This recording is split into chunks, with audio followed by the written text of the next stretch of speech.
47.50. Now going into 2024, he says, watch the small caps, which he believes could rally 50% in the new year. Joining us at Post 9, Fundstrat Global Advisors co-founder and head of research, Tom Lee. Welcome. Happy New Year, everybody. So everybody was negative this time last year, but you were not. Why? Yes. Well, it's really two things. One, we thought inflation would fall like a rock, whereas many were bracing for a decade of sticky Fed fighting inflation. And the second was, if that was true, that we would avoid a hard landing, and soft landing was the most probable outcome. So that's pretty stock friendly, right? Inflation falls like a rock, you avoid a hard landing, and markets were down 20% the year before.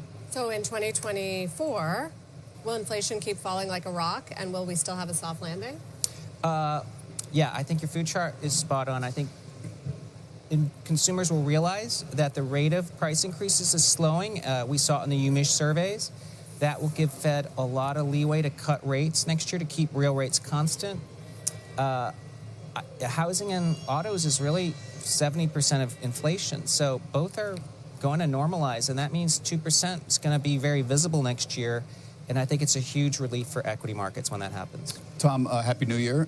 First of all, congratulations on your calls this year. You've been directionally correct. That's hard to do, so kudos to you. You're top dog now, 5,200. You have the high estimate for the S&P 500 for 2024. Johnson Stoltzfus, we just had him on. He also had 5,200. You're top one. I wonder if you can explain what goes into making that up. It's always a little bit of a mystery to us what you macro guys do. You know, an analyst who covers Caterpillar, he studies Caterpillar, earnings estimates and makes a projection, but you have to do this estimate from the top down. So what goes into this? Do you guys get together on a retreat on the weekends and, drink a lot and figure out what's going to, come up with a number? How do you come up with this 5,200? Yeah, it's really sort of three parts. The first part is, what is probable based on sort of market history, like where we are in the business cycle, what did the markets do the year before, where's positioning. That's more of gives you a pretty wide highway to think about what markets could do. So next year, double digits is more than a 50% probability, even though we were up 25% this year. But then we look at E, the earnings, and we think, can you grow 10%, which I think is easy base case because there's pent-up demand for CapEx, and we know the PMIs are going to turn. And the guidance actually has been pretty decent. And then it's what multiple do you apply? This is where I think people make mistakes. When the 10-year is at between 3 and 4%, 65% of the time the PE is over 18 times. 50% of the time it's over 20. That's since 1900. Well, the S&P equal weight is 15 times forward, or ex-FANG, it's 15 times forward. Well, if that 15 goes to 18 or 15 goes to 20, the stock market's going to be up 30%. So we figure, well, you hold the multiple, earnings grow 10, you get 5,200, but that means there's upside to that number. A lot of assumptions built in there. Yeah. A lot of assumptions here. So you move the slider either way on a lot of these assumptions very easily. Yes. Your multiple is a little high, though, isn't it, at this point? I mean, I don't like to do ex-FANG and those kinds of things. Right now, the street's at almost 20 times forward earnings right now. I don't know what your multiple is at. Yeah, you're right. This is where people mess up. Yeah. What's a dollar of future earnings worth? That's the multiple. Well, remember, investors can buy any stock. So if they buy the S&P, if they buy the index, then they're buying the FANG 40% weight at 30 times.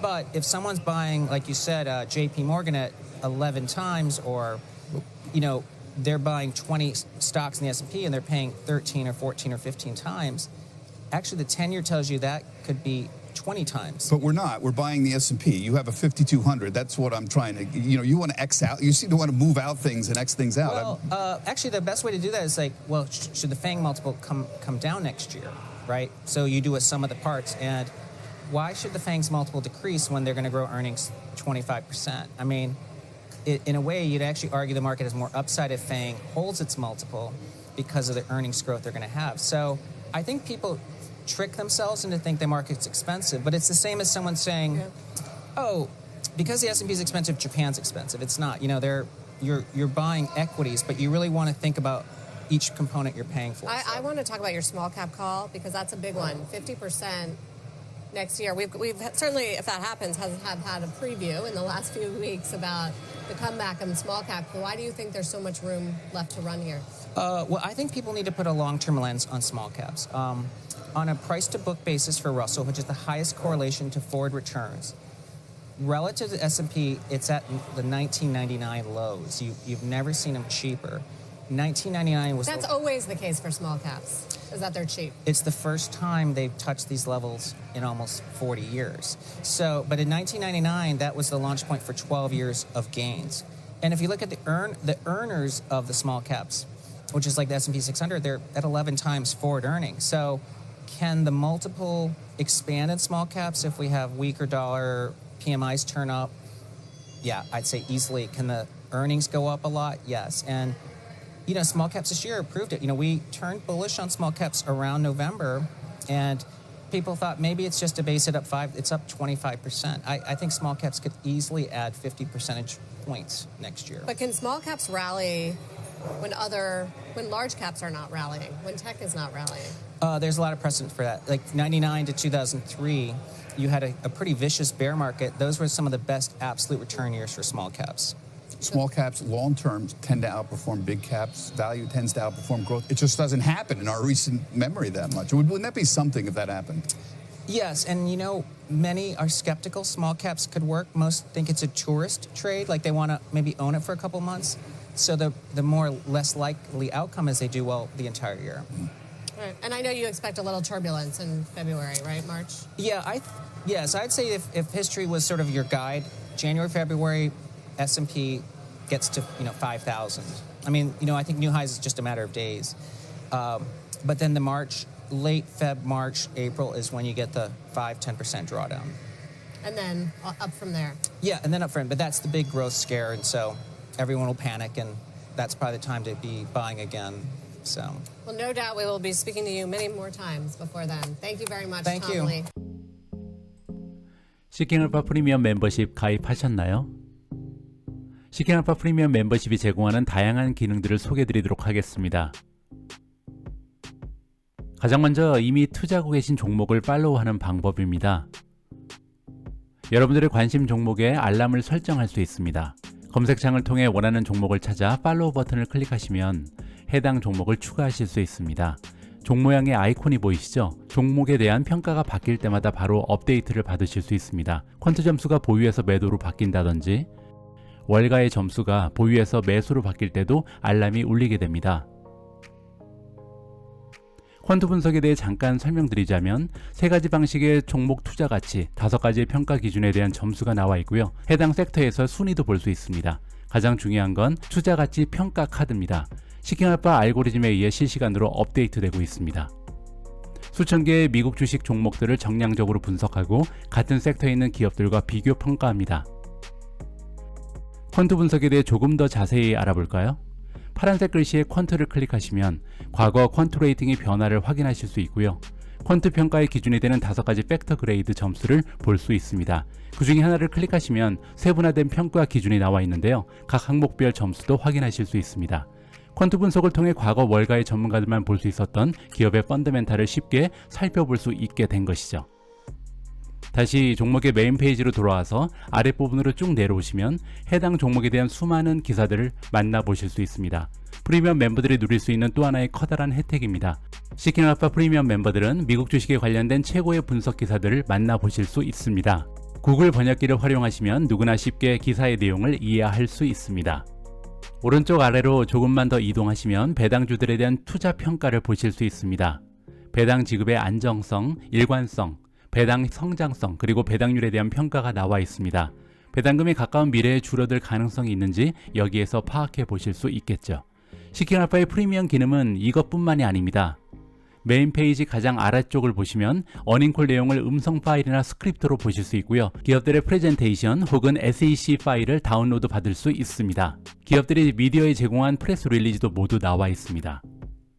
그 아래쪽에는 과거 10년까지의 기업들의 파이낸스 정보가 깔끔하게 정리되어 있습니다. 손익계산서, 대차 대조표, 현금 흐름표의 핵심 수치를 바로 보실 수 있습니다. 다음에는 Peers 탭을 클릭해 볼까요? 6가지의 종목을 비교 분석할 수 있는 유용한 툴입니다. 종목을 삭제하거나 추가할 수도 있고요. 퀀트 점수, 주식 블로거들이 주는 점수, 월가 점수를 비교할 수 있습니다. 퀀트 랭킹, 퀀트 팩터 점수, 배당률, 밸류에이션 성장성, 수익성 등을 한눈에 비교할 수 있겠죠. 이번에는 새로운 투자 종목을 발굴하는 방법입니다. 여기 탑 스톡스에 커서를 올려놓고 톱 레이티드 스톡을 클릭하시면 시킹알파 알고리즘이 선정한 최고의 종목들을 만나보실 수 있습니다. 퀀트 점수, 블로거 점수, 월가 점수, 이 세 가지 점수에서 모두 매수 이상을 획득한 종목들만 나와 있습니다. 즉 선관왕 종목들이죠. 그만큼 리스크는 적고 수익을 낼 확률은 높은 종목들이겠죠. 이 뉴스는 매일 시킹알파의 알고리즘에 의해 업데이트됩니다. 특정 산업이나 섹터에 관심이 많으신가요? 톱 스톡스를 클릭하세요. 스톡 스크리너로 이동하게 됩니다. 시킹알파가 설정해놓은 다양한 주제의 종목 발굴 툴을 이용하시거나 원하는 평가 기준으로 맞춤형 스크린을 만들 수도 있습니다. 미국 주식 블로거들의 의견이 궁금하신 분들은 마이 오또즈를 방문해보세요. 최고의 블로거들과 친구가 될 수 있습니다. 투자 전략별로 분류가 되어 있습니다. 배당 주식 블로거를 클릭해볼까요? 그들이 올려놓은 모든 분석 기사들을 읽어볼 수 있고요. 이 블로거가 과거 해당 종목에 대해 어떤 평가를 했는지도 확인할 수 있습니다.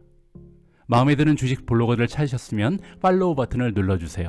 그러면 새로운 분석 기사를 올릴 때마다 알람을 받으실 수 있거든요. 여러분들을 위해 투자 조언을 해줄 전문가 팀을 직접 구성하실 수 있습니다.